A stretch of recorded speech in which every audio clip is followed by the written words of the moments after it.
Steel is mined, earth is ripped up. This is the kind of the dark side of the Industrial Revolution. I'm trying to be the antidote to that and make beautiful things from the steel that already exists, primarily in scrap steel. I was attracted to scrap steel because it gave it a second life. Plus it was so plentiful, the scrap.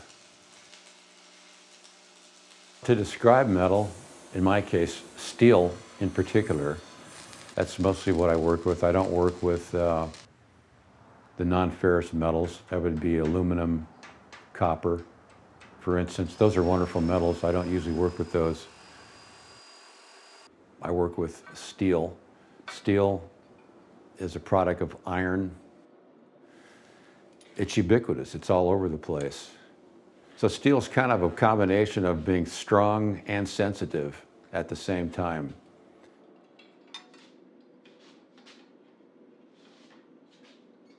What I enjoy most about working with metal is just the physicality of it. Eye contact, hearing also. Sometimes you have to listen to what your steel is doing. So it involves the senses, hearing, sight. Smell something burning, that could be bad, or if you smell a leak. Doesn't involve taste.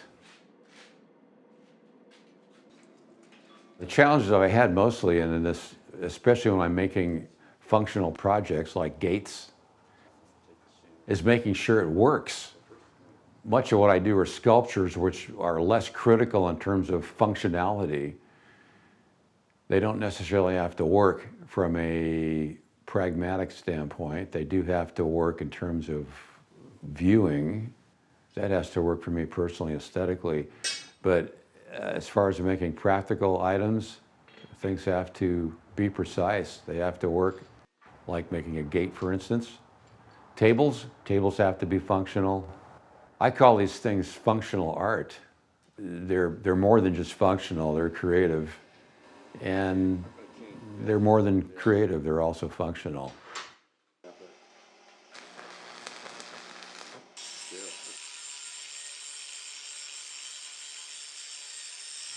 I'm also a farrier.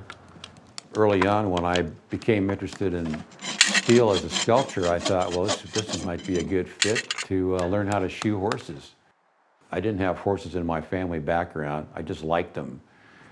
I liked being around them. I liked being in rural areas.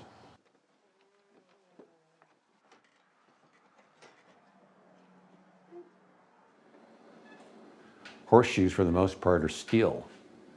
And I thought this could be like kind of a nice blend. The horseshoeing and the metal sculptures I do influence each other because much of it involves the use of a hammer and forge. Shoes you heat up, shape with the hammer. Blacksmithing or forging, making metal sculptures involve the same thing. The use of the forge, heating, hammering on the anvil. Both involve the anvil, two ancient tools. The anvil is a universal icon. Shoeing especially involves critical fitting. You can't be too creative beyond the functionality of shoeing, so this is good for me when I do go into the shop to do creative things. Even though there's more flexibility with creative things in sculpture, you still want to have good hand-eye coordination.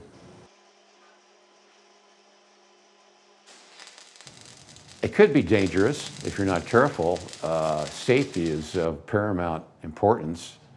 We're dealing with electricity. Don't want to get electrocuted. Dealing with flammable gases like oxyacetylene. These are explosive things. Eye protection is critical. Ear protection is critical. So it can be dangerous, but not if you're careful.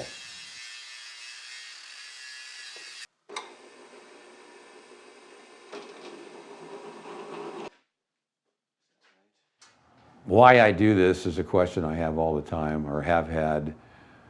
For me, I'm like past even asking that question anymore. intellectually, although it's still in the back of my mind. Why I do it is okay at this point, because I'm still there philosophically and emotionally.